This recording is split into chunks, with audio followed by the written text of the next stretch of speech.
from 3 right here on Nine's Whitewater Sports. I think she's about to set this pool on fire. Good on you. Thank you, Kate and Arnie. You've set the scene beautifully as we hand it over to Gian Rooney and Matthew Thompson for the first race of a jam-packed schedule tonight, Matthew. It is indeed, James. Thanks very much for that. A parade of stars on show tonight, but as we've already pointed out, the biggest of them is about to swim in the 200 backstroke. The great...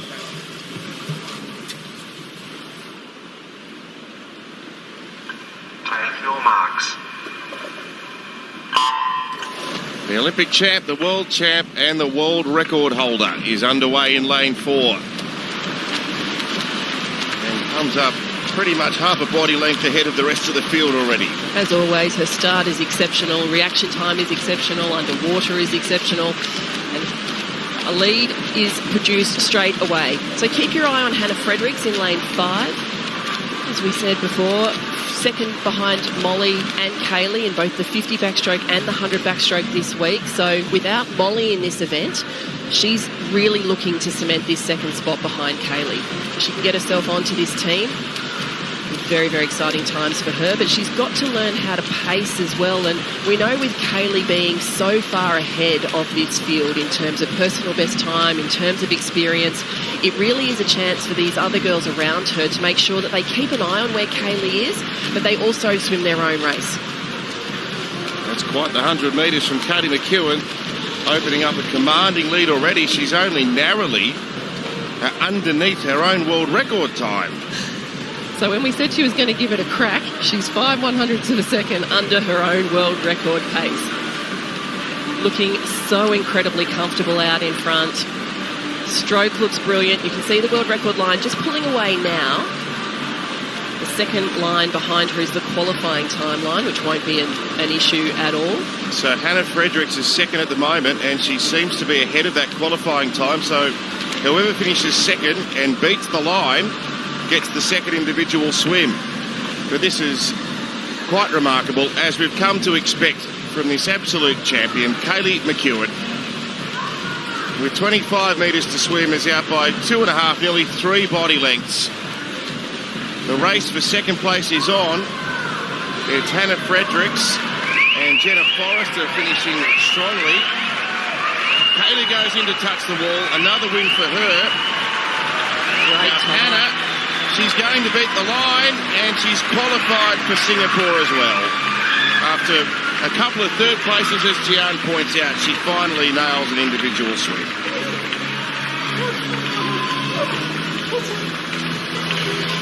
Kaylee, 3 from 3, 3 tickets punched. You've been tough on yourself this week. Tell me you're happy with that swim. Look, there's a lot of work that I've got to do. Got about 6 weeks to try and pull something together for the world stage, so hopefully I can manage that. Well, you definitely managed that, but I am going to bring in Hannah, a newly minted Australian Dolphin. Oh,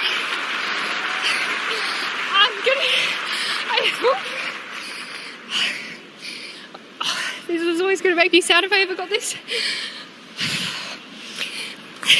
You got this. You got this, girl. Tell me what this means to you. Oh, it means the world, to be honest. Last year I was pretty close to making the team, and I just missed it. And I have to say it was really hard.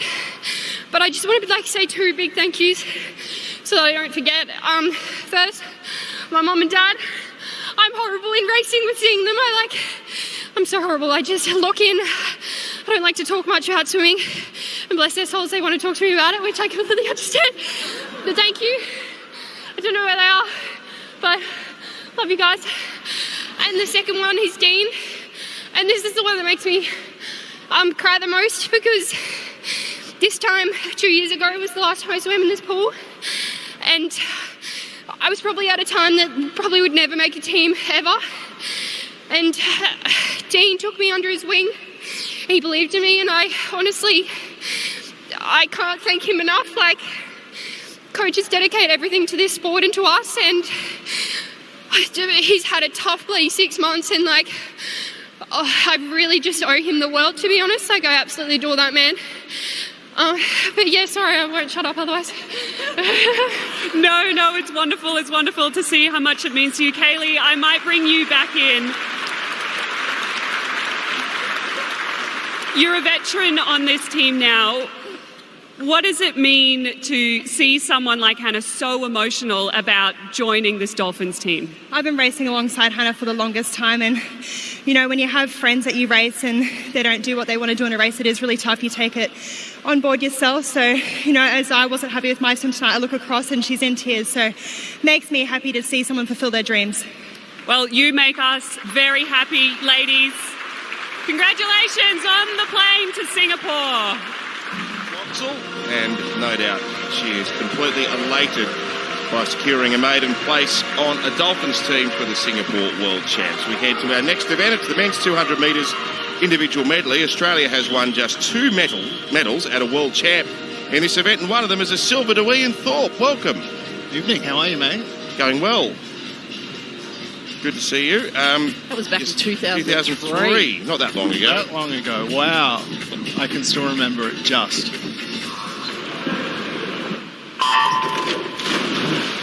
Men's 200 IM. David Schlicht made a good start there in lane 5. One of the veterans competing this week, if you will. Yes, David Schlicht, PB of 2 minutes, 0.13 seconds. Will not only be looking at breaking the 2-minute barrier, but trying to get down to that qualifying time of 1:59.05, as Gian mentioned. He led the race from Petrick and Seabom Lee after 50 metres. The transition into backstroke now. Seabom Lee having a good race in lane 2. He's a strong backstroker, so just cruised through that butterfly leg and really had a great butterfly to backstroke turn. He's moving up to challenge for a bit of a lead. I like Schlitt's backstroke here as he comes in, kind of narrows in on the field, touch in second. One we've also got to keep an eye on is Brendan Smith. Brendan Smith, that last 50, his freestyle leg is extraordinary and he has the ability to swim over the top of athletes in that final 50. But Will Petrick is a great breaststroker, so expect him to lift the pace a little bit here. David Schlitt doing a great job next to him, maintaining that speed and keeping him honest. Nothing between lanes 4 and 5. It's Schlick narrowly, and Seabom Lee at the top of the pool has made up a lot of ground here. He's going to find himself close enough to our leading 2 swimmers as they turn with 50 metres to go. Brendan Smith needs his big back end here if he's to feature. Great turn by David Schlitt. So it's Schlick from Petrick. This could be an upset here. Will Petrick expected to win this event? He's digging in late, Will. The blue line's creeping up on both of them. Petrick and Schlick, stroke for stroke. Schlick narrowly ahead. He's going to do enough to hang on the wall. Oh, Petrick.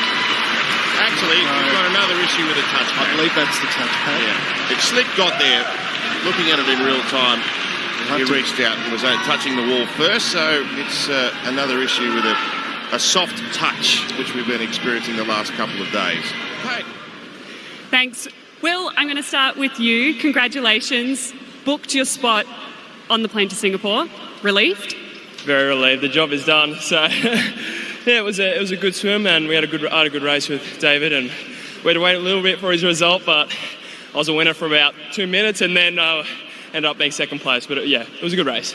What did you think when you turned and looked at the board? Did you think that you'd got there, or did you think that Davey had touched you out? I think I had a little feeling that David beat me to the wall there, but yeah. Well, I'm going to bring the man in question into the equation. David, mate, congratulations. Your first Australian Dolphins long course team. I know, thank you. It's been a long time coming. I made my first team 7 years ago, and it's nice I can finally get on the long course one.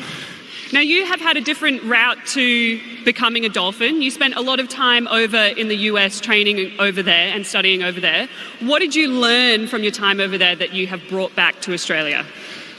I think just racing under any circumstance. My group at ASU was phenomenal, and being able to learn from Leon and Chase and everyone out there was just incredible. Just racing day in, day out, even when you don't really want to do it.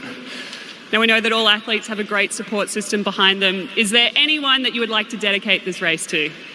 Probably my dad. I lost him late last year, so I know he would have been stoked to see that, and I'm really happy to do that. And and my mum as well.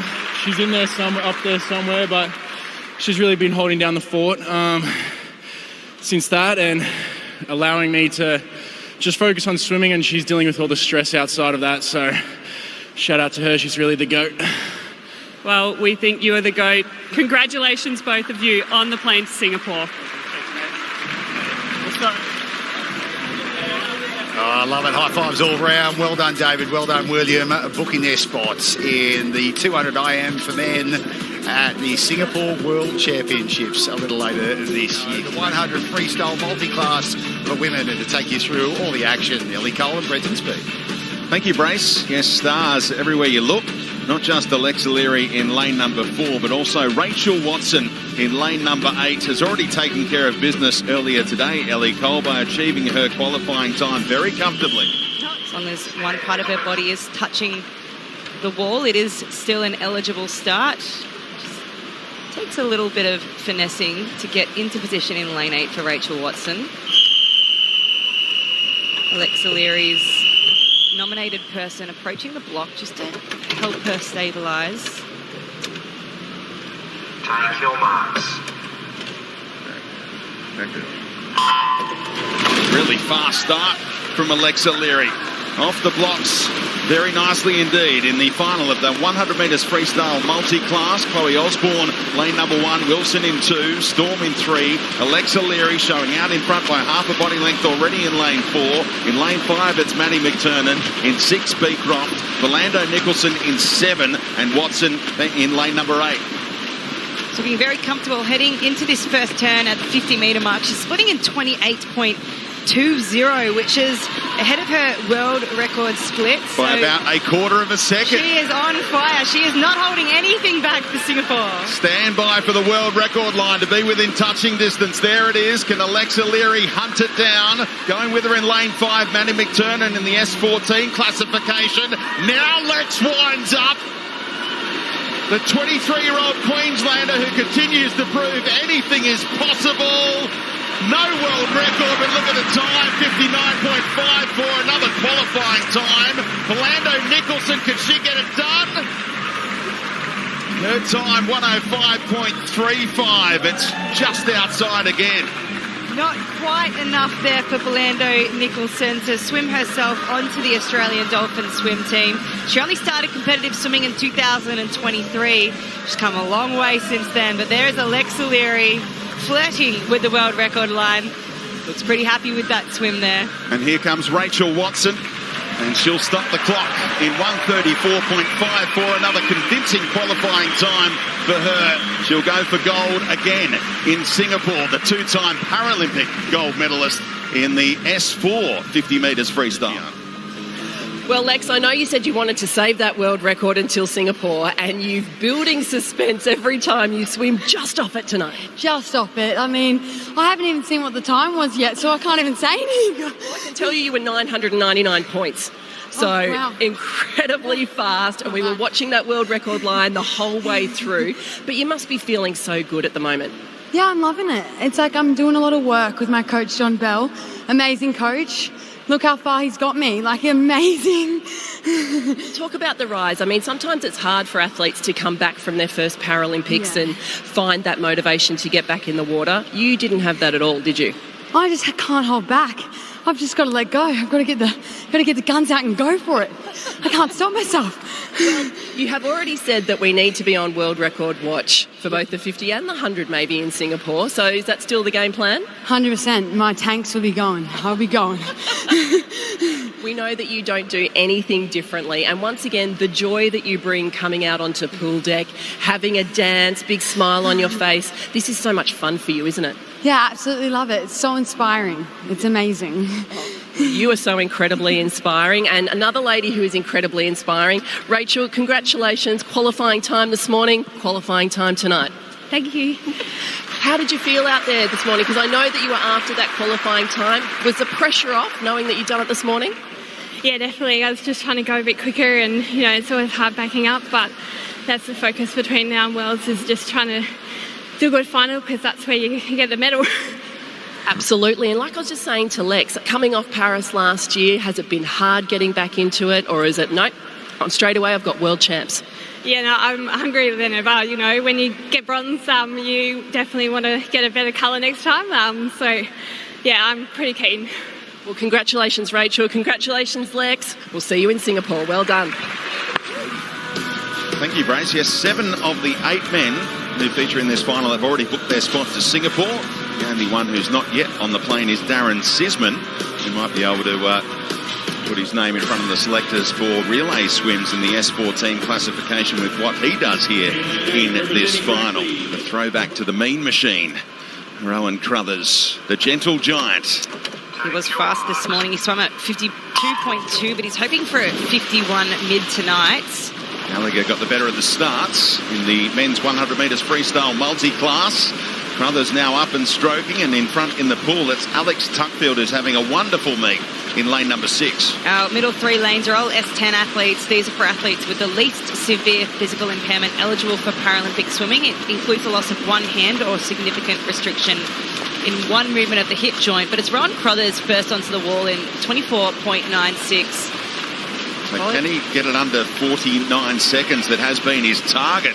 Look at the gap he's opening up here by half a body length or more. Jack Island challenging him in lane number 3, and Gallagher not far away as well. Declan Budd going along nicely in lane number 2. Crothers looking to finish it off here. He'll be outside 49. He'll touch the wall in 51.76. Qualifying times for Crothers, Gallagher and Tuckfield, and Callum Simpson, he gets 1 too. 51.76 firing shots. Rowan Crothers not too far outside of his personal best time there. He did want to swim a 51 mid, but he mentioned to me this afternoon that he took the pedal off the gas in that last 25 metres this morning, and we really saw him storm home this evening. I mean, it's been a big preparation. You moved your life down to Adelaide from Brisbane.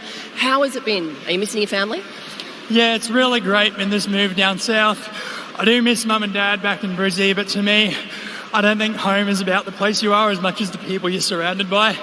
And I've got this amazing team here at Sassy, got some lovely friends down here, and I've just been welcomed into the whole Adelaide community with open arms. Like, you look at this crowd here tonight, it's a full house. It's incredible to see so many people not just getting around swimming, but getting around disability sport as well with us guys, and having everyone here support us all the way. Like, it means the world. Absolutely. Congratulations on a great swim tonight and this morning with qualifying time as well. I'll go over to you. Okay, it's been a big one for you. You weren't even sure you were going to actually swim at this event. Is that right? Yeah, the original plan, because I had a knee reco at the end of last season, so we're going to take the year off and kind of get that right correctly. But if you know me, I love racing at the end of the day and training hard, so I did all the processes correct with a lot of help from my team around me, which I appreciate always. And yeah, I'm here racing and loving every second of it. And joining Dean Boxall's squad, Ben, how's that going? Yeah, it's going great. It's an amazing program. I get to train with the best in the world, and a fair bit more Ks than I'm used to, but it's definitely going to pay off when it needs to. And couldn't ask for a better program, couldn't ask for a better coach, and the support system around is amazing. Well, we're so great to have you, and you're going to Singapore. Well done, Ben, to you. Alex, over to you. Missing the Paris Paralympic team. It's been a tough year. Tell us about how much this means to you now to book a spot to Singapore. I've not been on a team since Tokyo. I've been itching for it. The only reason I'm standing here right now talking to you is because I have the most amazing family, the best coach in the world, most amazing friends right up there. I see them. And yeah, I have the best network around me, constantly supporting me, making sure I can be the best person I want to be. And yeah, bring on Singapore, I'm ready. You've always had an incredible mindset. We're so proud of you. Enjoy Singapore. And finally to you, Callum, gold medal in Paris. What does it mean to you to be able to continue that dominance in this event? Definitely a lot of pride to be a part of a team this great and have the support of my family, friends, and the support staff from QAS and my coach Chris Wright is incredible. Oh, congratulations to all of you. Well done. Enjoy Singapore. We will see you there.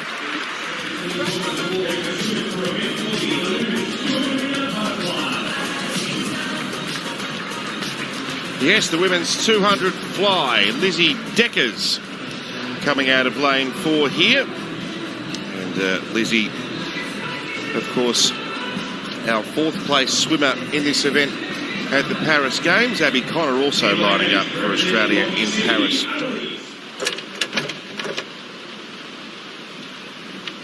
Take your marks. She was one of the eye-catching swims of the morning session, Lizzie Deckers. She's as tough as nails in training, Lizzie Deckers, so expect a show from her tonight. But leading it out is Brittany Castelluzzo. Had a great start, great reaction time off the blocks, good underwater. It'll look like she'll lead them through this first 50. Powerful start from Castelluzzo. Leading the way from Abby Connor, Bella Grant, then Lucy Drigg over in lane 2. Lizzie Deckers was 5th there, but very little separating the field. So you can see that at the moment the ladies are all swimming off each other. There's no one willing to make too much of a move. We're starting to see Bella Grant slightly increase her stroke rate and just pull away ever so slightly, but Britt's not letting her get too far away.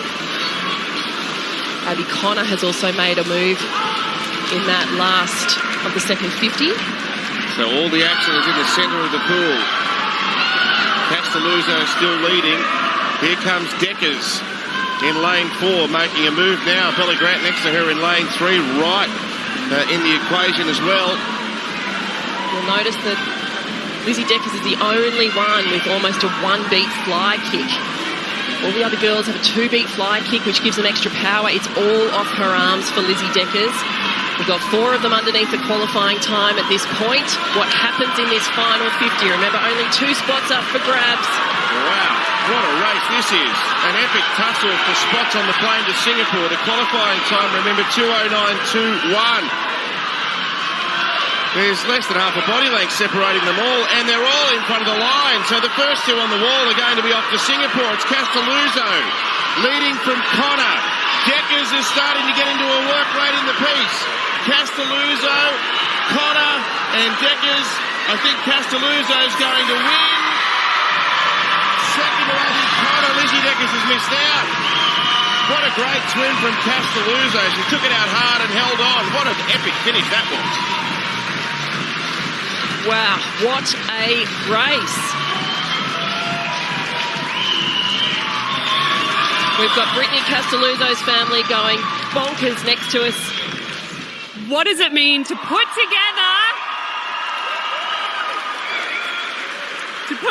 a performance like that in front of a home crowd? Yeah, it means a lot. I got a couple friends and family somewhere around there.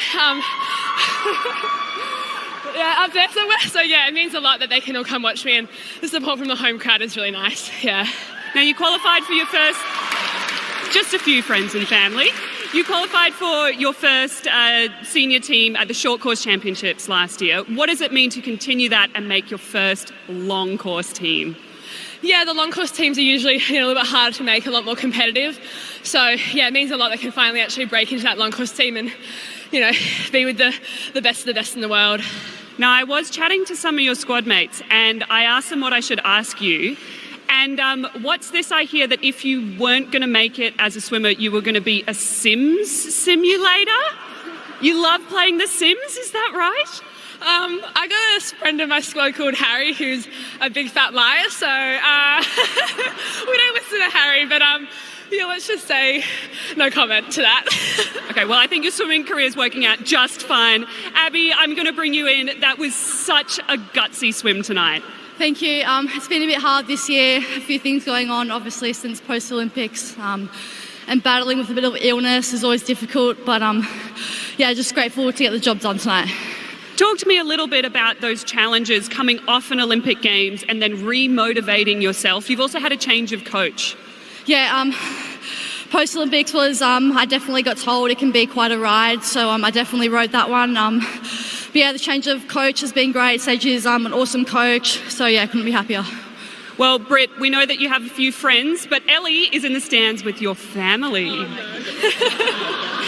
Hi, Britt. I'm really looking forward to this because I'm actually in the grandstands with the Castelluzzo clan. There is 9 of us sitting up here, and I'm sitting with your mum, Lisa, who is incredibly proud. I'm sure you have some words to say. Oh, it's just been a long time coming, and we're so proud of you, Britt. and it's just so lovely that she's been able to stay in her home state and represent South Australia on the big stage. I think we need to hear a big round of applause from the South Australians here.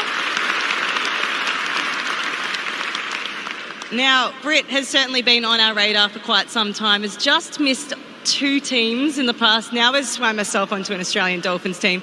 I think we have heard tonight just how important the support of the family is, and the mums and dads who have to be there by their side of their daughter or son through all of the heartbreak, but also riding the highs. So what's that been like for you to ride that journey with her? We've just had to get on with it. Life goes on, the sun comes up in the morning, and we go to work, she goes to uni, and she swims. And that's how we've dealt with it as best we can. I think that mentality really does shine through in a lot of our dolphin swimmers, though, when those heartbreaking swims happen, to just get back up on the blocks and go again. Now, we have a lot of members of the family here. The swimming club. Oh, the whole swimming club is here, so I think we may need to hire a Boeing 737 to get this whole support crew over to Singapore, but will you be heading over there? We hadn't even talked about it. We were too scared to look at flights. We were too scared to aim for tickets. We just, one day at a time. We're all looking forward to watching Britt compete on the world stage for the first time. Welcome to the Dolphins family. Brace, back to you. Yes, well done, Britt Castelluzzo, with sensational win prevailing right at the death in a dogfight. Thank you, Brace. Yes, the pressure on a couple of athletes in the centre lanes here. Paige Leonhardt and Kira Stevens so close to the qualifying times this morning that they still need to nail it tonight, Ellie. Pressure is an understatement, Speedy. We have Paige Leonhardt in lane 4 and Kira Stevens in lane 5, both extremely close to that qualifying time. This is the Switch of clubs to represent Southport Olympic Swim Club now. Away we go in the women's 100 metres breaststroke multi-class final. Jordan Berryman in 1, Jenna Jones in 2, Ruby Storm in 3, and then Leonhardt alongside Stevens in the centre lanes. Stephanie Brazisi in 6, Atkinson in 7, and Springett Kelly in lane number 8. Keep our eye on lane 4 and lane 5. These are the 2 athletes that are really vying for qualifying times, and as they approach the last 15 metres of their first 50, they're going to need to be splitting at around about a 36.0 if they want to hit that qualifying time or under. And it is Leonhardt taking them out, and well and truly under that mark that Ellie Cole was establishing. Stevens was 1.15 seconds behind Leonhardt, and that's the kind of split that she was after as well. Now you have to bring it home in the back end. Stevens looking like she's in a little bit of trouble here. We know she's been battling with a shoulder injury and a knee injury. However, she is going to really need to bring it home if she wants to swim underneath that qualifying time of 1:18.42. The qualifying time for Paige Leonhardt, 1:18.00. Stevens is taking water off Leonhardt right now. So 1:18 flat is what Leonhardt needs to beat. And a similar time for Stevens. Leonhardt looks pretty safe, doesn't she? She hits the wall. 1:17.61 qualifying time for Leonhardt. And Stevens just misses out. Just misses out. So Kira Stevens swimming a 1:18.61. She needed a 1:18.42. The selectors still may consider her for a position on our para swim team based on a relay position. But Paige Leonhardt, a dominating swim from start to finish, enough to secure that qualifying time and get her seat to Singapore. But there was stress coming into this event tonight, wasn't there? Yeah, this is only my second meet of the year, so a lot of stress, a lot of pressure, but I've just fought through injury and illness, so I'm really proud of myself. I knew it was going to be a fight tonight, but I just dug deep and I got the job done. Talk to us about, because after Paris you have had a horror run with injuries, changed clubs as well, so there's been a lot going on, hasn't there? Yeah, I've had 2 bone stress injuries in the span of 18 months, so not good, but I mean, we all face adversity and challenges outside of the pool, so I'm just glad I came here tonight and got the QT. We are too. We can't wait to see you in Singapore. Congratulations, Paige. Thank you so much. Thank you. And lane number 4 is the major focus here. Jake Mickle. Can he swim under 64 seconds for the first time ever tonight? Our gentle giant just off the back of an Australian record this morning. He swam 2 metres of Jake Mickle. Take your marks. Away in the final of the men's 100 metres breaststroke multi-class. Andrew Callum in lane number 1 alongside the superstar Tim Hodge in 2. Bo Matthews, the 16-year-old, in lane 3. Then it's Mickle showing out in lane number 4 alongside Ricky Beater, is off to a flying start as well in 5. Riley Moore in 6. Samuel Gould in 7. And Luke Holder in lane number 8. Very strong start from Jake Mickle, popping just up after the 15-metre mark as he comes into his first 50 here. We want to see him around about 29.7. 29.50 off the turn for Jake Mickle, which is faster than his Paris 2024 split, faster than his split this morning in which he swam a personal best time. Look how high he gets out of the water. Jake Mickle and his coach is counting him through, trying to maintain that rhythm and break 64 seconds for the first time. If he can hold this speed, hold this pace, I'm pretty confident that Jake Mickle can sub a 104. Just needs to keep that stroke together, stay nice and long, get onto his catch and time that finish well. Oh, this is special. What a swim! 103.74 qualifying time and under 64 seconds for the first time. Another national record for Jake Mickle. Didn't just creep under that 104. He exploded under the 104. 103.7. Gosh, he's got to be happy with that one. Qualifying time PB, Australian record, under 104 for the first time tonight. Congratulations. Finally. Oh, it's been a good journey. Obviously, I'm backing up Paris. And yeah, there was this... I can't talk. But yeah, the training's been really good, this prep. Can't do anything without Brian. He's been really good, especially family at home.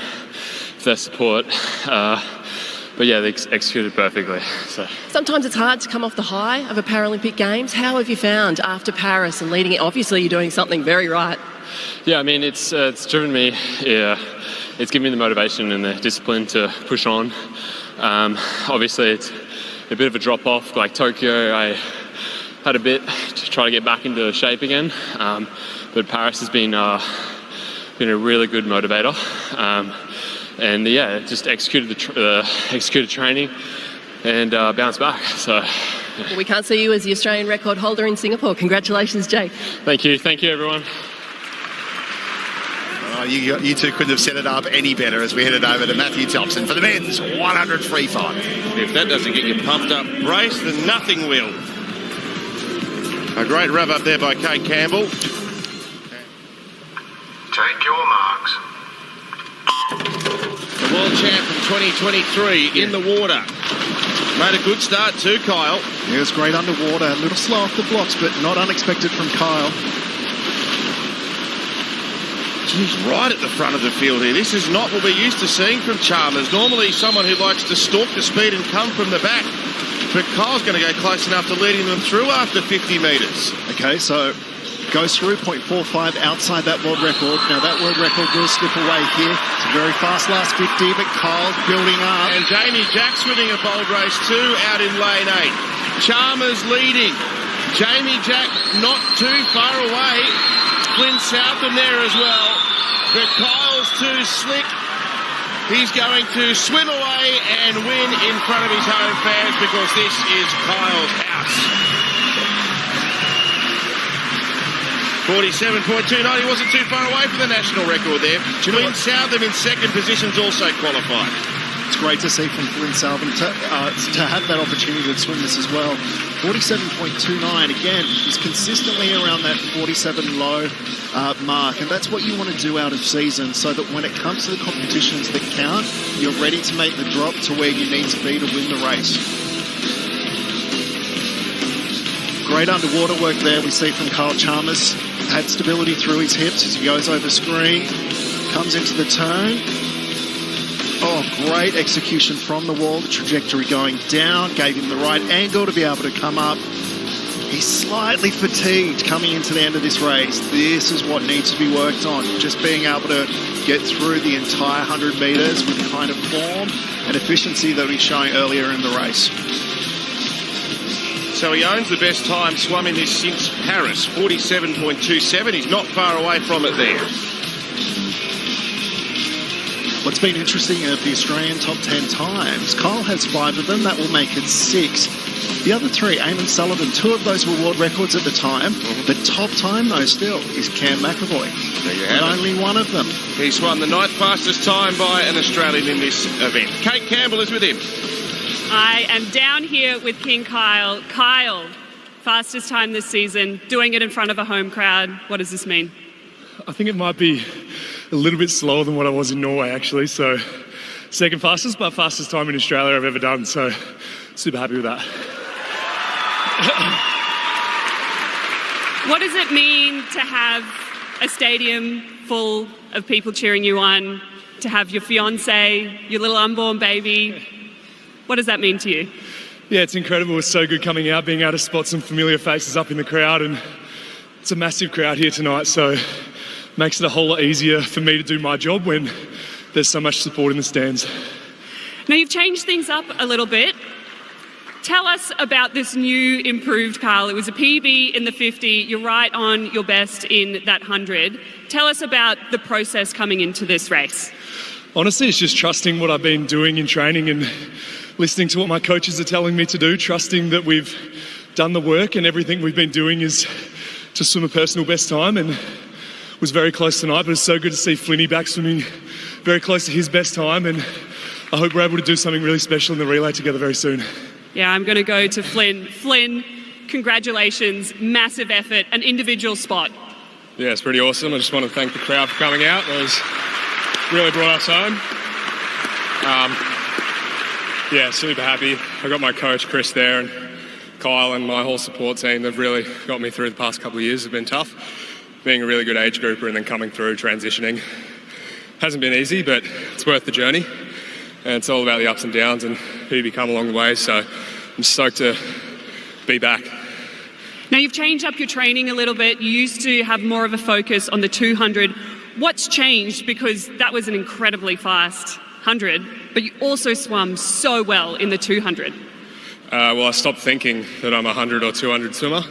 I just started thinking of myself as a sprint freestyler, and the work we've done has proved that. Now, Kyle, I'm going to end with you.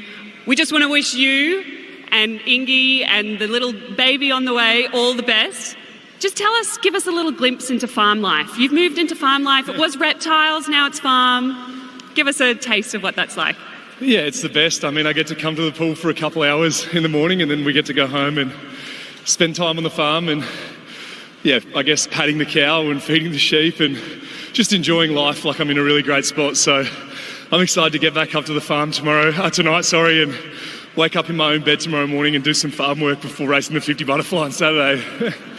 Well, sheep got to be fed. Congratulations, boys, on the plane to Singapore. And she has a real chance to do a cracking 800 tonight, and I truly hope she takes the confidence from the 200 and the 400 and takes that into her 800 tonight. I would expect her to take it out hard and try and hold on. And during the race, you're going to be catching up with your old coach, Dean Boxall, as well. You're going to interview him. Geez, I hope he takes it seriously. I'll be asking him some proper race questions. Looking forward to it. Must watch TV right here on Nine's Wide World of Sports as we head it back to Matthew.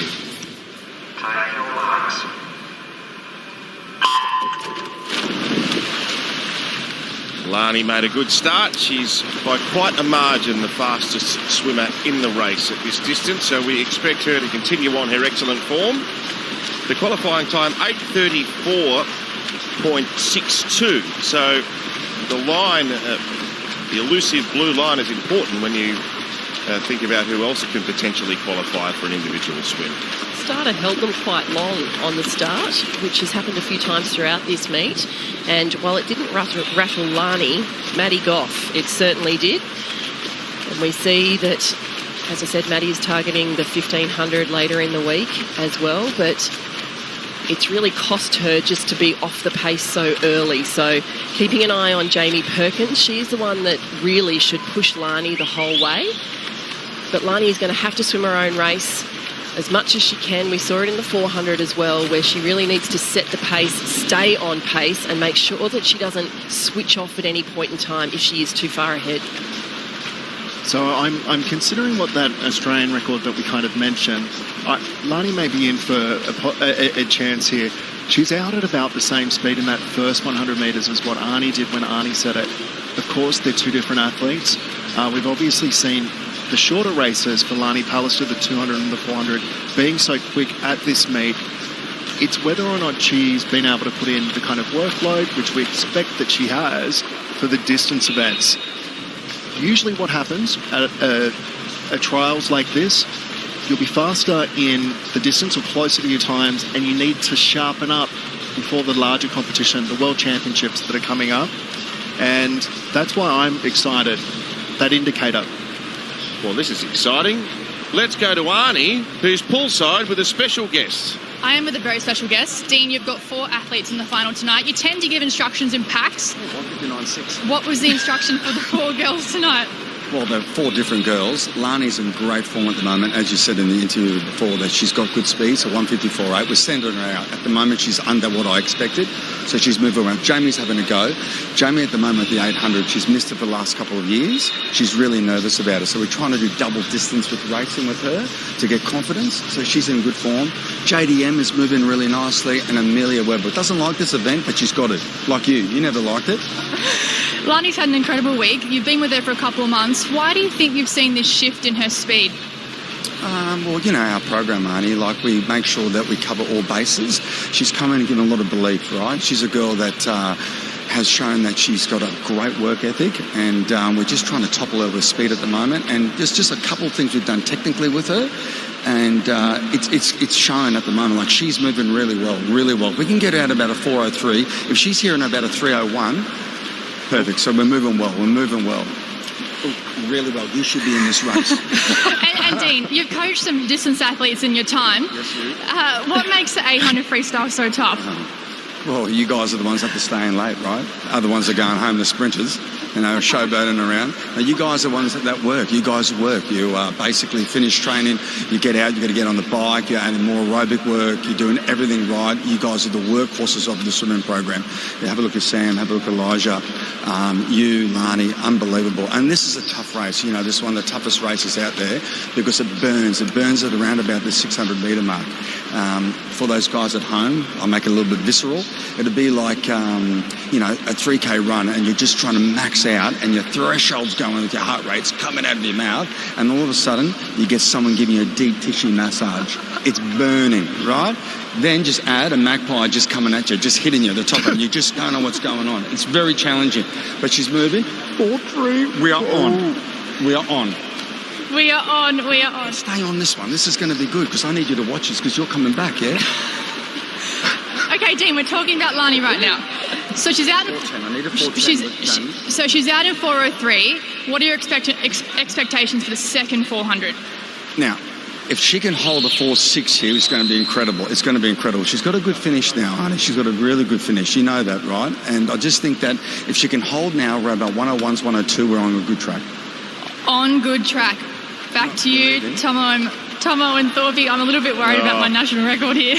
Well, if Laurie Lawrence's interview after Duncan Armstrong won gold in '88 is the most famous swimming interview of all time, I think we've just got a contender. That was classic. I mean, classic. Absolutely hilarious. Love that. Love that. Couldn't stop laughing. Of course, we're coming into the 500 metre mark here with Lani. Looking at that time that she goes through in 5:05.35, Ariane Titmus has sensed what might happen here. Lani Pallister is actually ahead of what Ariane's split was at the 500 metre mark. And knowing in the background, the distance work that Lani Pallister usually can do, this could be an Australian record here. And I think Arnie's going to be happy about that because maybe Dean won't make her do the 800 anymore. That's what she's pitching at here. I don't know about that, but Lani looks fabulous. And as we predicted, she's doing it all on her own. So maintaining that space, which means that she knows that she's feeling good in the water. Dean talked a little bit about a few of the technical things that they have changed in her stroke, and it's not as apparent in this 800, but in the 4 and the 2, we saw her go from that very much 2-beat kick and legs trailing behind to kicking through the majority of the shorter distance races, which means she also knows she's got that as we head towards maybe the last 100, whether or not she starts bringing in the 6-beat kick again. So I think this is where she will start to lift ever so slightly. Lani will bring in some of that. But what I'm seeing is the efficiency that's come in her stroke by creating speed. Also, a shout out to Lani's skills. There's been a big improvement there that she's made. That's happening in this race. In second place, of course, we go out a little bit. Wow, look at the margin. It's a big lead, isn't it? And, you know, right there, it's Jamie Perkins, who is about 15 metres behind. But well under qualifying time. Absolutely. What do you think, Arnie?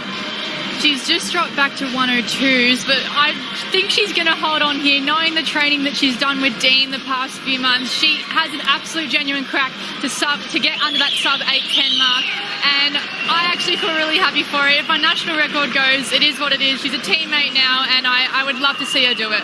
What an incredible swim this is. This is what Arnie normally does to opponents. Lani Palace is out by 25 metres. There's the bell. We love the bell, and we just saw Lani with a few big kicks. Is she going to bring the legs in for this final 100?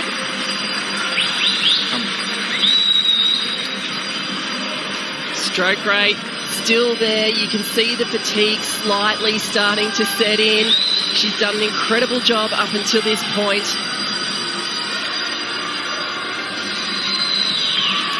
So Lani about to turn for the final time in the 800 freestyle.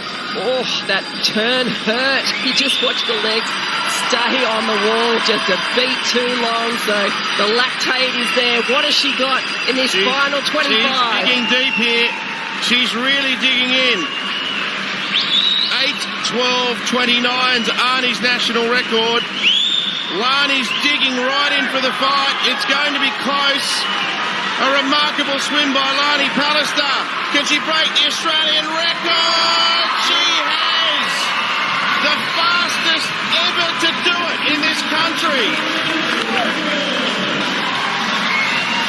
Incredible swim there. Lani Pallister breaking Ariarne Titmus's world Australian record. 8:12.29 was Arnie's time, and she's absolutely demolished it. 8 minutes 10.84.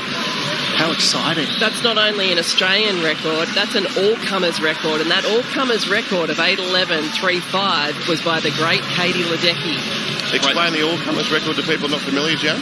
Well, the all-comers record is for anyone that has come here and swum.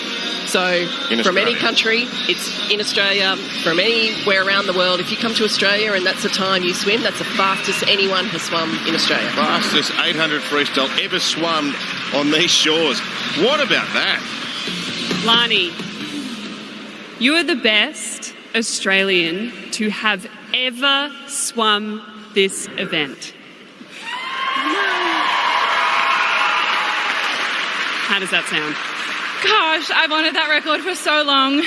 I made my first team in this pool, and Arnie wasn't racing, so it's kind of bittersweet not having her in the pool at this moment. She's done so much for women swimming internationally, but also just everything she's done for Australian swimming. So I think I have a lot to thank her for with what she's done in inspiring me as an athlete, but also I guess I've been able to travel with her and watch how she conducts herself. So yeah, I'm really stoked. I would have liked to have just kept under 8:10, but I'm pretty keen to go and race out this summer.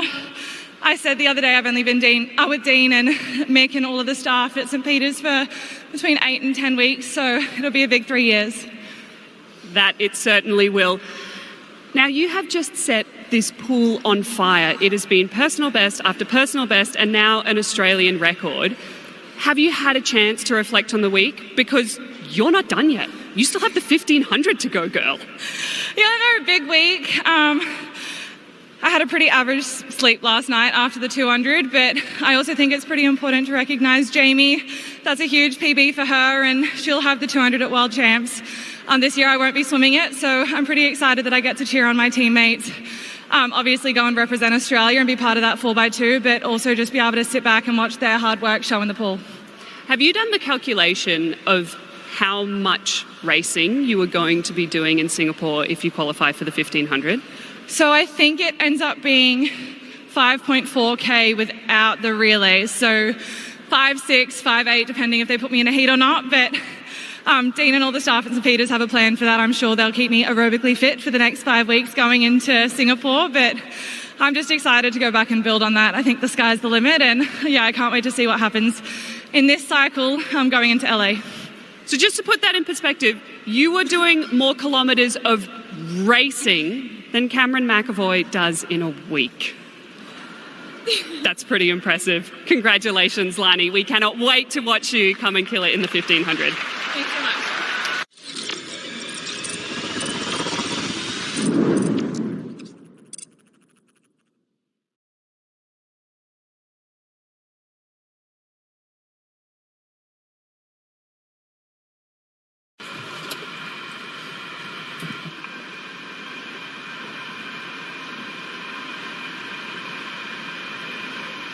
Take your marks.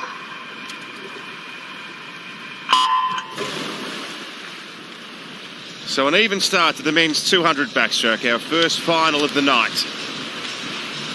Good start by Swinburne in lane 3 in particular, and Woodward there in lane 4, right up on the pace, as is Josh Edwards-Smith.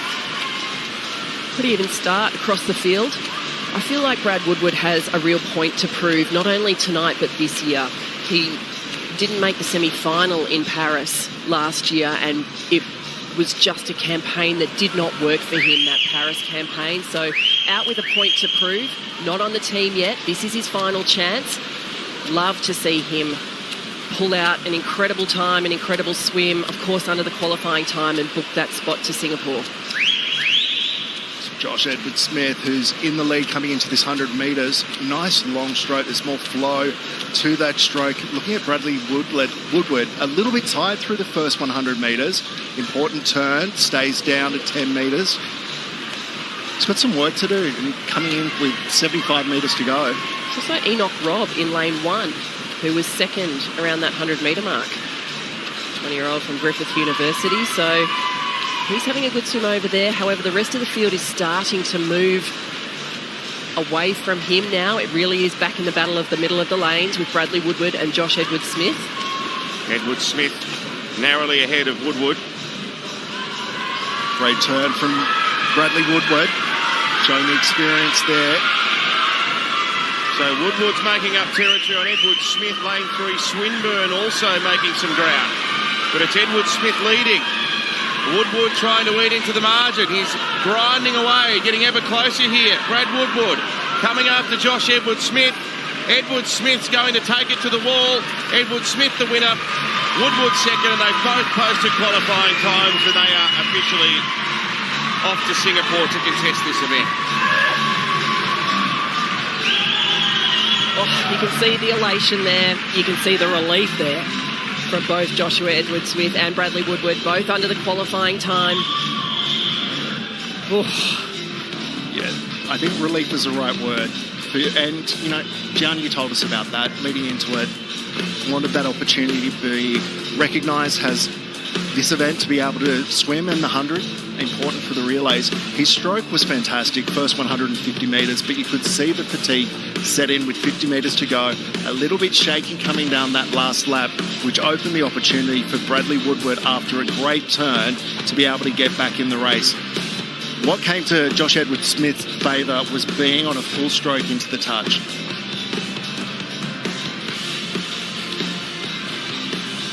He's all pumped up, and so he should be, into Australia's team for Singapore. And he's been in good form this week. He finally has the accolades to go with that. 156.94, Brad Woodward second, Stuart Swinburne third.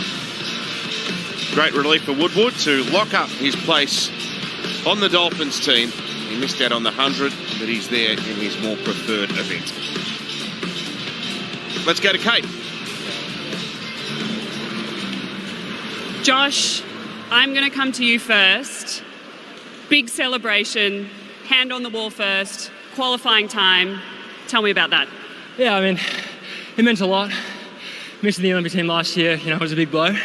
So I don't normally get emotional after a race like that, but felt good to celebrate. Wasn't super happy with the time, but to get the hand on the wall first, under the call time, pretty happy. Tell me a little bit about that, because I think that all the young boys and girls watching from home will know that feeling of disappointment. Can you take us into what that mindset is like and how you rebuild and how you regroup? Well, every race is the same. You got to approach it. You just got a job to do. You get into the job. You can be disappointed afterwards. You can be happy afterwards. But ultimately, we just do this for fun. It's really fun to get out there. So, the last 50 for 2 isn't always that fun, but I love it. So that really helped me get back into it, and I just like doing it, like getting out there and racing. So. Yeah, Brad, it did not look like you were having fun when you climbed out of the pool. Tell me about that race. Yeah, that certainly hurt. I think 2 back, if you're not hurting by the 100-metre mark, you've done it wrong. So it's a painful event, but, it was a really good race with Josh. It's good to get just like in those middle lanes and just have a go, and it was a good fight on the last 50. And same thing, probably not stoked with the time, but my 100 the other night was pretty bad. So to get myself back up tonight, I'm pretty proud of that. And get on the team again, is really exciting. Well, we are proud of you both. Congratulations off to Singapore.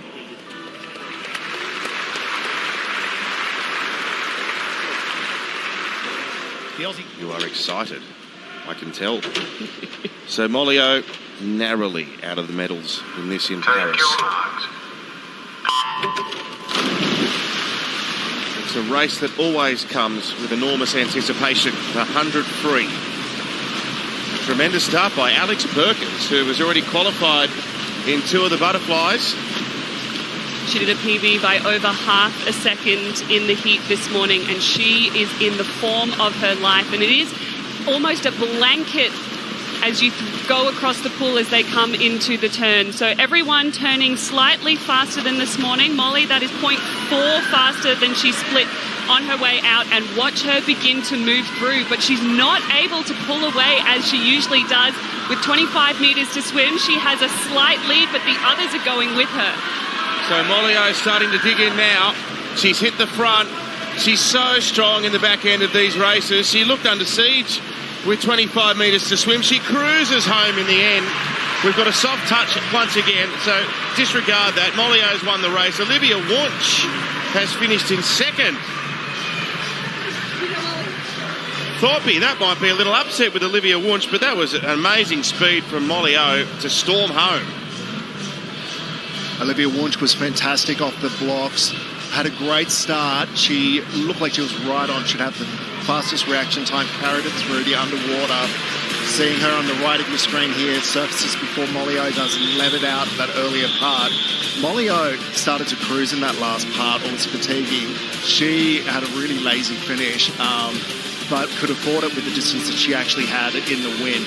We're looking to the times, looking at where the improvement has been made by swimmers. We also saw Molly take a breath there, 15 metres to go. But we're looking at the top 6 swimmers here. This is for our most successful relay, the 4x100 women's freestyle relay. You've been a significant part of that, Kate. Yeah, and it is being dominated by some new faces. Shayna Jack finishing 8th in that final, so she will not be on the plane to Singapore. As we see Molly O, Olivia Wunsch getting those individual spots. Alex Perkins, another personal best. Abby Webb, another personal best. Hannah Casey, personal best. I'm telling you, there are personal bests here, there, and everywhere. This is quite amazing. Abby Webb and Hannah Casey have dead heated. They dead heated in the 200. For 4th as well. That's absolutely, that is freakish. Freakish. They must have planned it. They couldn't have planned that. I'd also like to say, just for people to be aware of where Molly O'Callaghan's time sits for this year, she was under 53 seconds. When we look at the US trials, she's actually comparable. Of course, the fastest time of the year was 52.43 from Gretchen Walsh, but Gian Rooney is there now with Molly O. Molly, I'll start with you. Olivia, we're going to get to you in a very quick second. But Molly, congratulations, another win tonight. But that was tough going out there, wasn't it? Yeah, look, this is probably my 400 of the season for freestyle. Definitely a tough one. I got to be a little bit nicer to myself with the lead up that I've had to this point, and the depth just shows in this 100 how much pressure there is to perform and to get to the top. So I'm pretty proud of these ladies that they could show up, especially the younger ones, to step up and fill in the roles of the older girls who've retired. And we're incredibly proud of you. We knew how tough the 200 was for you a number of nights ago. What does it mean for you to know that even throughout adversity, even with no great preparation, you can still get up and do it when it counts? I think when you're at your weakest, it's always worth it to step up because you end up stronger in the end. You leave everything on the floor and you only gain knowledge in the end run. And it just shows your mentality in the end. Like, no matter what's thrown at you, in the end you'll be unbreakable. So I think to step up and race this meet and to try and compete for another Worlds after having a big break and an injury and lots of other little things thrown at me, I think I'm pretty proud of myself to get to this point. And there's other people that I've watched this meet compete and who've gone through similar things, and they've done exactly that, and I'm pretty proud of them for doing it because I draw inspiration from them. And to be honest, also my coach Dean, even though I give him a bit of a tough time, I've been crying a lot and a bit of a mess, he's always stood by me in that point. So it's good to always go to him for knowledge, and especially my support team to look after me all this time. So I'm very grateful to have them. Well, not only another individual event in Singapore, but now the leader of this 4x1 freestyle relay team. Well done, Molly. Olivia, to you, you've had to wait until night 5, but you are going to Singapore. Yeah, I mean, it kind of doesn't feel real right now. I mean, it's always such a privilege to be able to step up with the girls. I mean, the competition is so fierce in the 100 free. That's what I love about it, and it's nothing's given. So it's really exciting to be able to step up again. I mean, yeah, it all happened so quickly. So I'm just really proud of all the girls for stepping up tonight, and yeah, it's really exciting. Yeah. Heat swimmer in Paris last year. What does it mean to you to not only cement yourself in this 4x1 freestyle relay team, but of course get an individual spot in Singapore? Yeah, it's really exciting. I mean, yeah, this year's been pretty challenging. I mean, everyone has the challenges, but I think 5 weeks ago I really didn't know where I'd be back in the water. I've had a bit of illness this year, so it's just really nice to be able to come back and race and be with the girls and just see where I'm at and just have fun with it. Not just any illness, glandular fever. Yeah. It is extraordinary that you're even here, that you're lining up on the blocks, and to swim this well, you should be so incredibly proud of yourself. Yeah, I'm pretty happy. I mean, I guess with glandular it's so unknown, like you don't really know how you're going to go in getting back into the water. So yeah, I just took it one step at a time and could focus on what I could control. And yeah, I'm really excited that's landed me there tonight, but there's plenty more things to work on, so I'm just really excited to move forward. Just like we were talking to Molly, in the fact that the team that you were part of in Paris, that 4x1 freestyle relay, has changed exponentially up until this year. So what does it mean now to be a part of that new Olympic cycle where all of a sudden you are the leaders of this squad going forward? Yeah, I mean, it's really exciting. I've looked up to these girls since I was a little kid watching the TV, so yeah, it's really exciting to be part of that and yeah, hopefully continue the legacy of the 100 freestyle in Australia. Well, we are so proud of both of you. Congratulations. We will see you in Singapore, Thanks, ladies. Fascinated to see his underwater here. He was conservative this morning in the heats. Away in the final of the men's 100 metres backstroke multi-class. He went for 8 kicks this morning underwater instead of the usual 11. How'd you see that start, Ellie? Yeah, that looked good. Ben Hans was a little conservative on the start. We heard Ariane Titmus speak to that earlier, but he is out fast. He's rating up nice and high this evening. His split this morning was 27.14, so we'll see what he is coming into that first turn at the 50 metres. If he's ahead of world record pace. Oh, he's 1/100 under it. So the world record line will come into view on the back end here for Ben Hans, who nailed the underwater off the turn as well. He's inside the world record line again.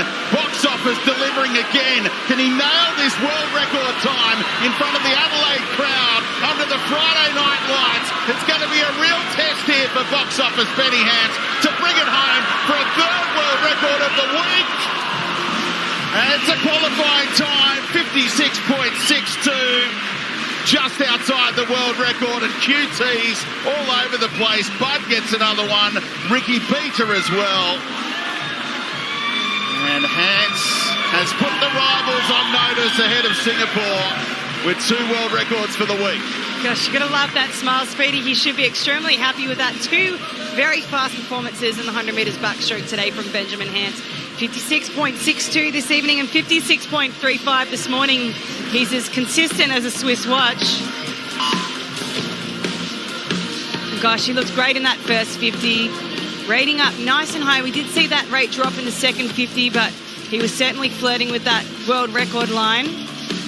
Very motivated heading into Singapore, where he said that he wants to swim so fast that all of his competitors end up going to shot put, which is my favourite quote of the week as well. But Benjamin Hans, congratulations. And Declan Budd, 17 years of age, qualifying time for him, 101.08. He's under that by a good half a second. And there's Benny's mum. Fiona delighted with that swim. I love you, Mum, said Benny the other night from down on pool deck after he nailed that other world record. So 4 qualifying times achieved in all, with Tom Gallagher in the S10 classification, the 4th. Unfortunately, Jesse Ungles missing that qualifying time. It was his last chance tonight. Let's take it down to Gian Rooney. Well, Benny Hans, world record in the 50 earlier in the program, world record in the 100 this morning, just outside that time again tonight. You must be so proud. What a ripper meet. Yeah, thank you very much. It was a hell of a meet. I've got my suit untied up there. That's no good. We'll deal with that later. Love you too, mate, whoever you are. That race was perfect. I looked at the board, switched it off, engraved the medal into my name, gold medal. Sorry, boys. Well, we loved it. Mate, $100 mine. You can go 100 fly, you can go 200 IM Australia, get all the golds. But $100 mine, sorry, boys. That's all for today. Thank you. There you go, just doing the hierarchy. We're out, we mic drop, and we're off. Well done to Benny Hans. It gives me an opportunity to chat to Declan. Congratulations, adding another event to your Singapore program. Thank you. How did it feel out there tonight? Felt pretty good, felt strong, felt way more faster than this morning, so I just had to deliver. Absolutely, and getting a qualifying time, you can't ask for more than that. Yeah. Well done to you. Enjoy Singapore. Thank you. And Ricky, to you, also adding another event to your Singapore program. Congratulations. Yeah, thank you very much. I really worked on the backstroke, just mainly for the IM, but yeah, it's good to see that I'm capable of going QT for this meet, so can't complain. You certainly can't. Congratulations, and we will see you in Singapore. Well done. Away in the final of the women's 100 metres backstroke multi-class, and a long underwater from Jazzy Greenwood came up in front of Montana Atkinson with a nice underwater as well in lane number 6. Jasmine Greenwood out very, very well. Now, she is a brilliant medley swimmer, more known for her butterfly events, but she's only entered 2 events this week at trials. As I mentioned, she qualified in the 100 metres butterfly earlier in the week, another qualifying event for backstroke. Maddie McTurnan now making her move into that first turn. She'll need to split 33 low or under. 33 mid for McTurnan, so needs to bring it home fast for her qualifying time in the S14 classification of 108.79. And you can see that Hannah Price is up to 3rd in the pool. Remember, she's an S10 swimmer, needs that 110.3.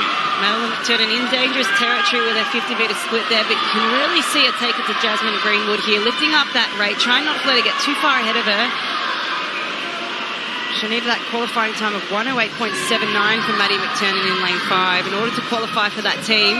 McTurnan on the wall, tips out Greenwood, doesn't get the qualifying time, and Price just misses as well with 111.29, so no QTs achieved in this final.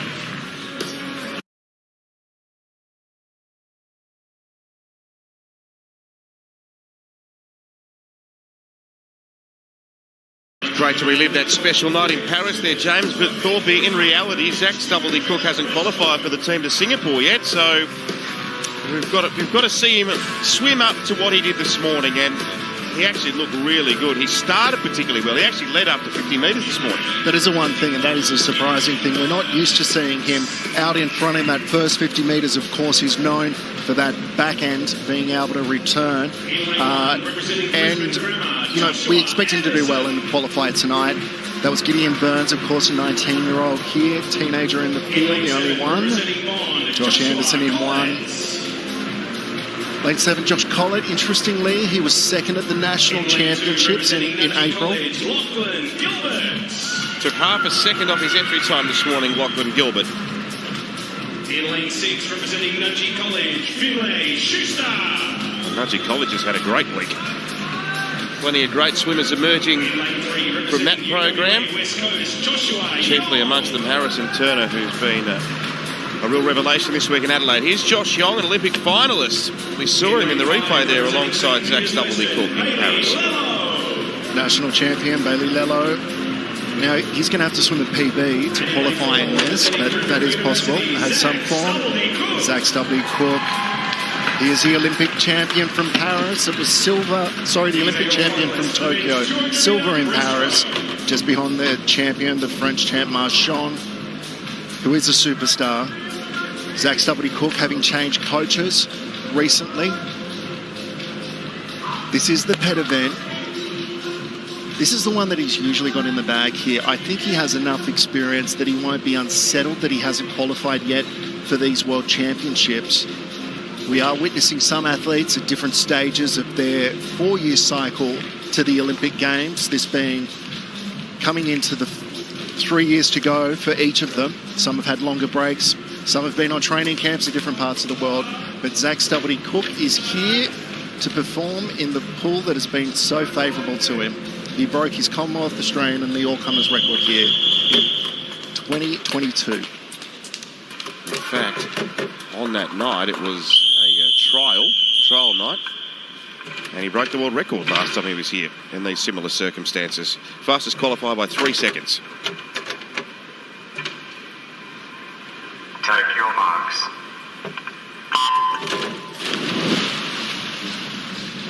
So on times, he should win, and win pretty comfortably. But pressure is a funny thing. He's made a good start again. Not quite as slick as this morning, although he's starting to push through in the middle. And he's working under Mel Marshall, who oversaw Adam Peaty's success in breaststroke swimming. And that must be an area that they've been addressing, because he has been a lot faster away this morning and again tonight. And it would appear that he's going to lead, if not in the first couple of swimmers. No, he is leading after the first 50 metres. Goes through with a comfortable lead. This is going to take a little bit out of Zach in changing and reforming his race. New coach, new strategy, being able to apply speed earlier in the race rather than relying on the last 50, which becomes dependent on where your competitors are to see the result that you wish for. But here at the selection trials here, Zach Stubblety-Cook looks like he's in control. A smooth opening 100 metres. He leads Bailey Lello and Josh Young. That whipping motion that we saw in the kick on that underwater was great from Zach Stubblety-Cook. The way that swimming is, and what swimming quite simply is, it's about efficiency and propulsion. That kick being the strongest part where you can propel yourself through the water. Expect another big turn from Stubblety-Cook, but on either side, Josh Young and Bailey Lello are pushing him hard. Indeed, Young has closed the gap to Stubblety-Cook. They turn for the last 50. This is going to be a tighter finish than perhaps we were expecting. It's a good turn by Stubblety-Cook. Gee, that was a great turn by Lello. He's made up huge ground. Josh Lello looking for that PB. This is the strongest part of his race, Stubblety-Cook, and again he looks to have asserted his dominance. He's ahead of the blue line.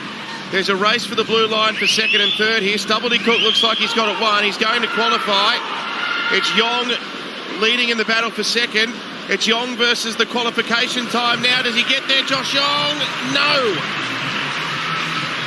But Zach Stubblety-Cook is the winner in 2:09.09. In fact, Josh Young's been disqualified, Thorpe. So we'll have to look at the review for what that was for Josh Young to be disqualified in that event. On the start there, the fastest off the blocks, from what I could see, was actually Josh Collett in lane 7. So we'll have a look at the start, see if there was any movement there. Also, on the touch, we'll look at each turn. We'll look at dolphin kicks underwater. That start, that's Zach Stubblety-Cook.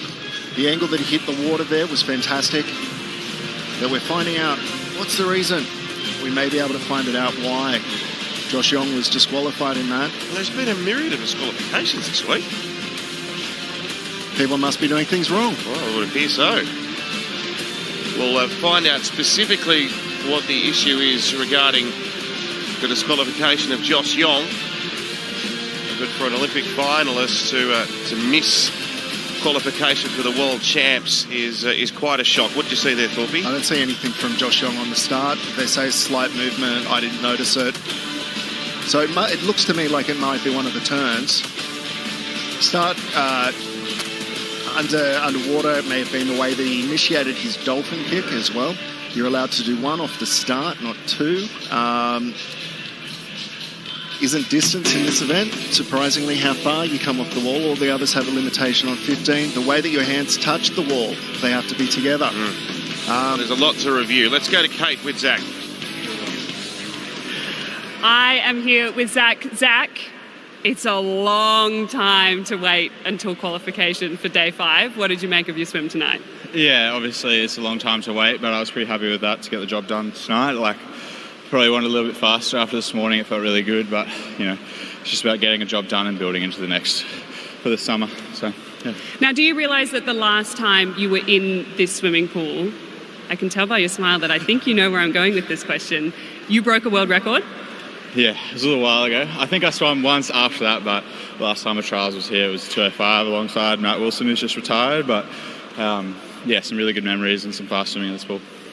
Now, I have to ask, it's well documented that the female athletes on team do their nails up in all kinds of colours, and I have just noticed that yours are looking very fine. Was there a thought process behind it? I just thought, why not? I started with one and then was like, why not? I know in 30 and I did it before the Paris Games last year, so I liked it, and it was a bit of a self-expression, so yeah, it was good. I rate it. Now, you have had a bit of a change of coach. You are training under Mel Marshall on the Gold Coast. How has that transition been? It's been awesome. I think, obviously carrying an injury into this season was a bit touch and go, and I think I wouldn't be out here tonight without her, so very grateful for that transition. The Gold Coast is awesome. The group's really good, so I can't really have any complaints, and she's got me over the line here, so yeah. Well, congratulations on a job done tonight. Thanks so much. Over to you, Brace. Away in the women's 50 metres butterfly multi-class final prime time experience under the Friday night lights for these 5 teenagers, and Montana Atkinson, a wonderful technician, comes up 2.5 body lengths in front, and she just attacks this 50 metres fly with such vigour. She is absolutely flying. Originally from Oyster Bay in Sydney South, she now lives on the Gold Coast representing Helensvale Swimming Club. This is the last race. She's entered 7 events this week, so a very busy program. Doesn't look like she's tiring. Oh, full touch on the wall for 30.85 in the S14 classification. No qualifying time to bid for. And Duffy just edging out Giroux on the wall. Faster time in the final this evening from Montana Atkinson than what she swam in the heat, and after a huge program this week, she should be very proud of herself. There's young 12-year-old Paige Duffy on the screen there from Clovercrest Swim Club. She's also entered in 7 events this week, but she made 6 finals at the recent Age Nationals.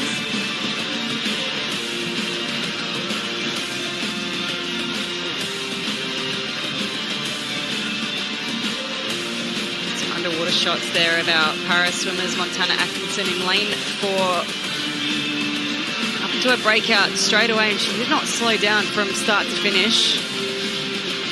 Being able to convert that time into the finals. It's been half a second faster from the heat swim, so a very impressive performance from one of our members of our Paraflippers squad. She'll enjoy Abu Dhabi later this year. It's her 4th final of the week. Put herself beautifully now onto the men's 50 metres butterfly multi-class final. Just 4 competitors. Unfortunately, Cole Pearce doesn't go around after racing in the heats earlier today when he swam a new Australian record in the S10 class.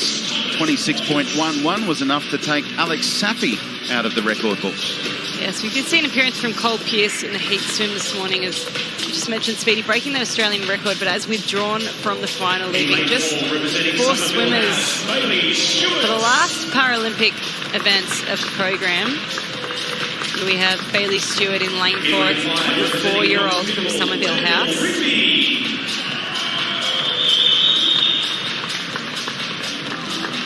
Famous Knox Pymble Swimming Club cap worn by 17-year-old Daniel Rigby. Tom Ainsworth, 15-year-old representing Southern Performance Swimming Club, about 15 kilometres south of where we are at South Australian Aquatic Centre. Tom Ainsworth in lane 6. He was a successful, able-bodied age group swimmer, and 3 years ago experienced a spinal stroke in his sleep and suddenly woke unable to use his lower legs. Required 3 years of rehabilitation to get him here tonight. Very special night for the Ainsworth family, swimming in his first final. Two 17-year-olds, a 15-year-old, and Bailey Stewart, the senior citizen, the 24-year-old, in lane number 4 here. Exciting night with the final squad for the Para Swimming World Championships to be named later on this evening. And they will go for gold in September. Does that make you a senior citizen, 24 years? In this final, it does.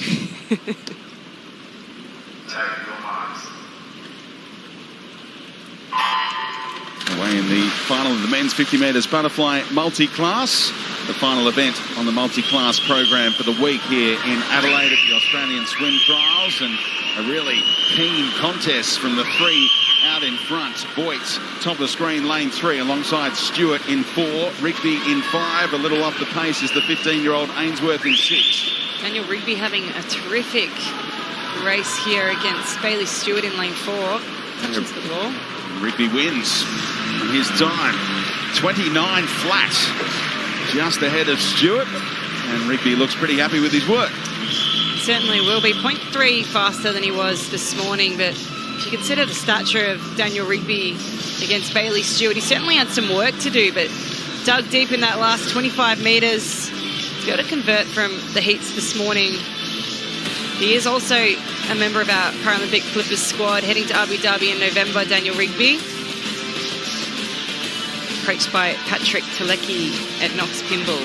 At the age of 8, he flicked on the television, watched Ellie Cole and Brendan Hall win medals in Rio at Paralympic level and said, I want to do that. And here he is on the national stage, taking out a final in the 50 metres butterfly multi-class. So the final results, 29 flat for Daniel Rigby, the highest rated swim in that final as well. And that concludes our Paralympic swimming for the week, Brendan Speed. And you've got to get ready for a presentation tonight. You're handing over the caps, Ellie. Certainly am. Take your marks. So Tara actually defeated Ella in Brisbane a couple of months back. And it was quite a decisive win in the end. So let's see whether that is the status quo or whether Ella can reverse that result. Ramsey lane 4, Kinder lane 5. So straight away, we're seeing Ella exert a bit of dominance over this field already. She looks strong, in control. Had to glide a little bit to that first turn. You notice as you become a little bit more experienced, you'll see athletes either increase their stroke rate coming into a wall or a finish to make sure they finish or turn with a full stroke on the wall.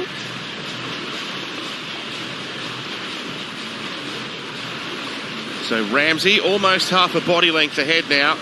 They've gone out in very quick time. 2:25.91 the qualification time. Both of the leading swimmers well in front of that blue line.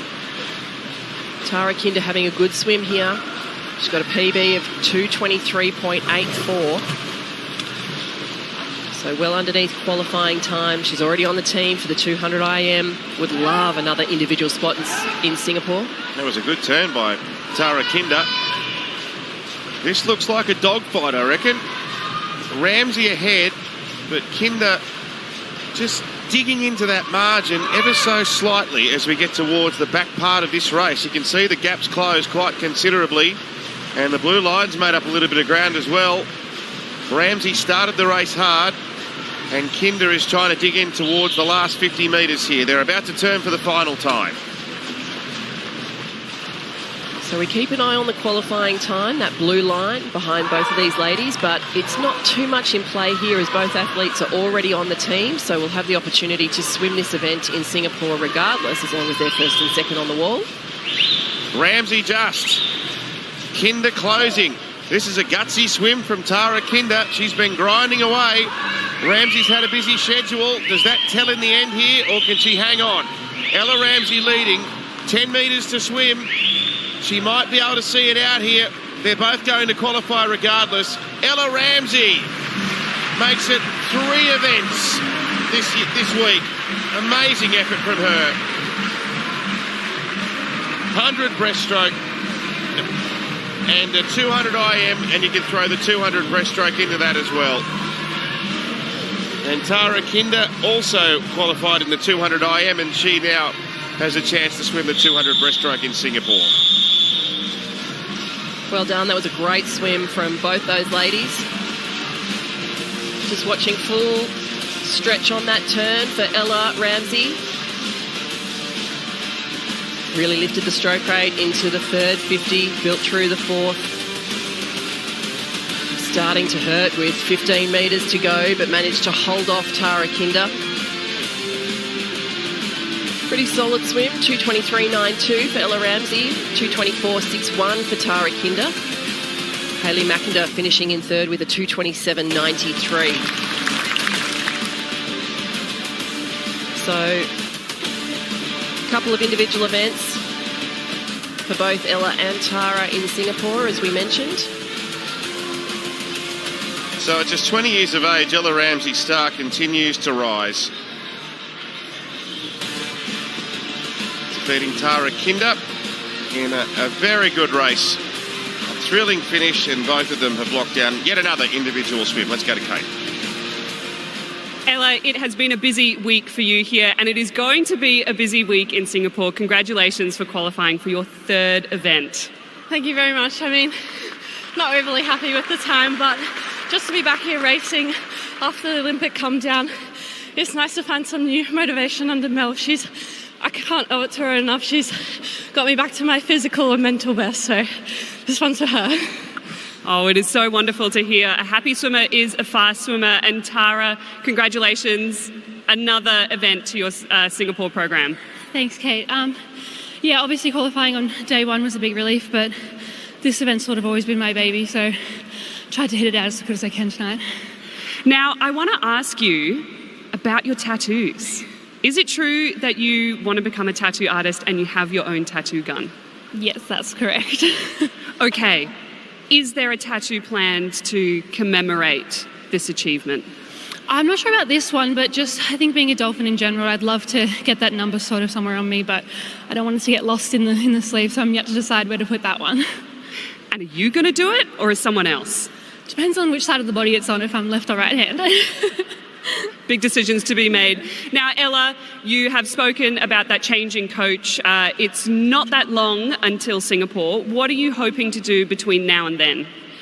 I think coming here, just refining the skills was the best thing. I think I've done a few PBs in my skills, so just to tidy that up again and hopefully get some more fitness under my belt. Well, we can't wait to watch you both. Congratulations, ladies. Another event in Singapore. Thanks, Brace.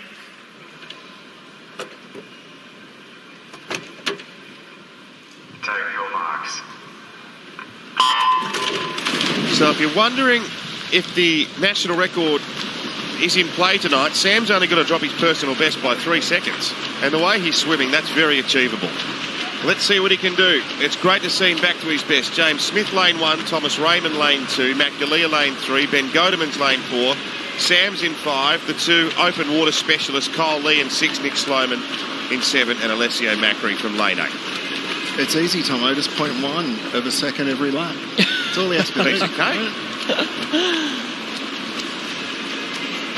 We were talking about Sam Short's arrival interview tonight, Thorpe, and you liked what you heard, didn't you? No, it was great. So Sam came in and he's in great form, and he said to the other athletes the way he was going to swim this race, if they want to stay with me, they're going to hurt. Oh, I love that talk. Which also means that he's feeling good. You don't pull out those kind of statements if you're not feeling good, and he's had a great week already. We know that he's in form. We know that he had a horrible year last year, and his Olympic campaign was completely derailed by illness and injury, so just didn't have the meet that he wanted, and it really took a fair bit to get him back in the water after Paris, to recalibrate, to find the love for swimming again, and it's so good to see him not only back in the pool but racing well and back to his best. back to his best and in good form. Everyone assumes everyone's at their best at the Olympic Games, but we have to deal with every issue that anyone else would. And, whether that's an illness or something's happened in the family, you have to contend with that. Sam Short didn't have the best of luck. But now that he's got some form and he's got everything on his side, not only is he swimming fast, swimming well, he seems happy back in the program. I want to point out something that I find quite interesting is that Sam is over on the lane rope early. So usually in a race situation, you swim down the middle of the lane. But in training, we circle the lane.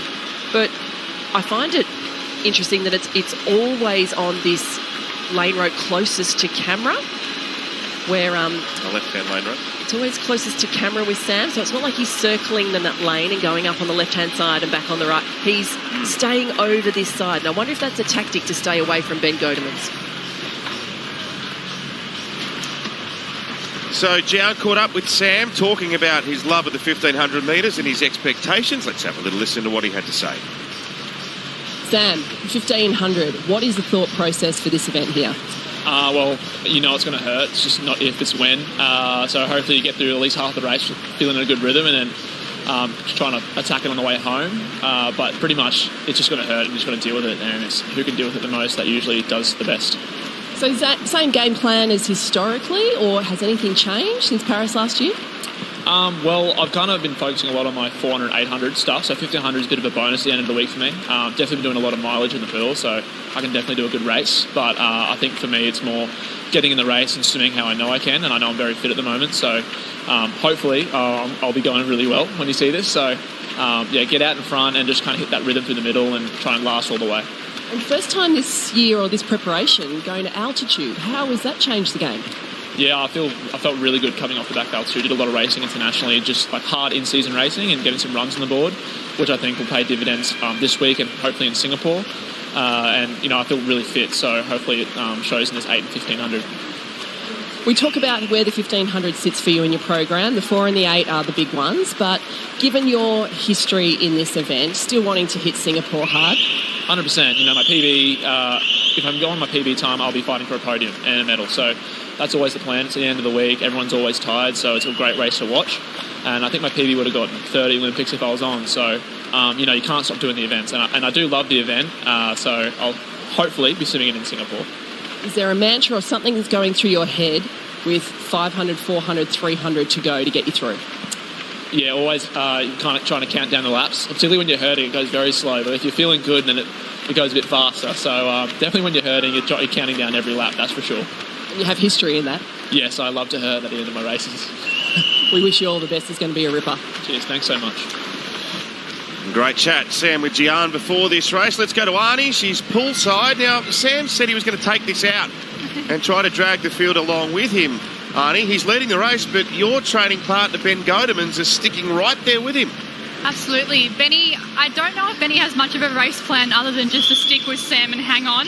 Knowing Dean, that's probably what he said. But I'm looking at Sam out in front now, and he's spoken about how he wants to take it out hard. He wants to drag the others out with him, but his stroke rate is so low. He's looking so comfortable and cruisy here, so efficient through the water. Like I spoke about before on the analysis, his turn times are better than ever. So you have 29 turns in a 1,500, and if he's able to gain a little bit on Ben next to him, that's where you can also make up a little ground. But I'm interested to see how long Benny can stick with him for. He's a tough trainer, he's a tough competitor, and I think the charge from Dean would be just to hold on and hurt.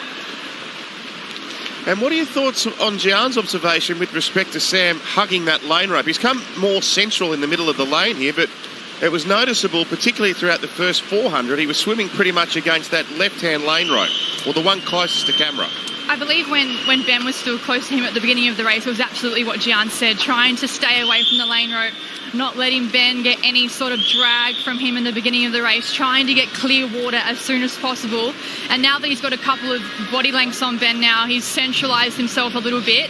And from swimmer to swimmer, that's what I believe he's doing. Arnie, does he look settled in his stroke now? Has he established it yet? Yeah, I think he has. He breathes every stroke. He's got a loping stroke, which enables him to get a little bit more breath on the side opposite to his breathing. He's got a really soft 6-beat kick going the whole way, which keeps him balanced. And also just sometimes it's letting your legs dangle. It's hard to bring them back in when you need to actually make a move. So utilising those legs as much as you can without taxing your big muscles in your quads is really important. But he's about to turn here at the 700 metre mark, and I'm actually surprised. Nick Sloman, who's a wonderful open water swimmer, he's not too far away from Benny as well. So they're sticking with him here. That engagement of legs comment, Arnie, I think, deserves some explaining. If you want to bring them in, you can't just turn them off for the entire part of the race. You still have to have a connection with the water, but also just so that they're warm, ready to go, ready for you to pounce and make that move. Absolutely. In a distance race, you can set into a rhythm, but sometimes you get too stuck in that rhythm. And that's why it's also so important to get out fast, get your stroke rate up, settle in, but also keep things firing. And for me, when I race an 800, I do the same thing, that nice little soft balance of the legs. So when it's time to move, you've got someone creeping up on you, you need to make a shift here off a turn, you're able to bring them in without hesitation, and it just makes it a lot easier. All right, Arnie, thanks. We'll come back down to you before this race is out. But an interesting change over the complexion of this event. Sam's still leading, but Ben Godemans has got some company now. Mac Dalia starting to work himself into the race in lane 3. And as Ariane pointed out, one of our open water stars, Nick Sloman, in lane 7, also closing the gap. And that's important for the depth of this race once again. We know that Sam is the one to beat, and Sam has kind of put this field on notice from the start and has really taken it out hard. He said, if they want to come with me, they're going to hurt. But it is a credit to the rest of the athletes in the water that they're not letting him get too far away. They are still in striking distance, and it's up to Sam now to really hold on. It is that stroke settled. It's the question is around speed and how fast he'll go in this and how close the other competitors will be. It's not as though he has this, distant lead where he's not there, where people can't see him off the turns and they just kind of give up on what their position is. He's only about 7 metres ahead of them. And also with his sprint ability, which is separate to anyone else in the field. He really does have that speed when he needs it. He does have that 6-speed kick when he needs it, which is maybe very different, especially for our open water swimmers that are in this event. Yeah, they know how to stick to a speed and just go at it all day. That's what they do very well. It's as though Sam Short has an extra tool in his tool belt that he can use, he can pull out when he knows, apply that to this part of the race. So Short leading quite convincingly. Godemans hanging on to second place. But there's going to be quite the race for the second position, one would think, because he is under siege from Matt Dalia and Nick Sloman. The most immediate dangers. In fact, Sloman's really creeped. He's almost gone past Godemans in second position. And as one would expect from a 10K specialist, there's going to be plenty in the tank for the back end of the race. But Sam Short out by 4 body lengths. The national record probably not under threat given the time he's swimming just at the moment. But he's doing what he needs to lock up a place in the 4, the 8 and the 15 in Singapore. So he increased his kick just ever so slightly coming into that 1,000-metre mark. So that graphic on the bottom left-hand of the screen is the last 100s that he's done. That's his split times. So 1 minute flat, 59.9, 58.8.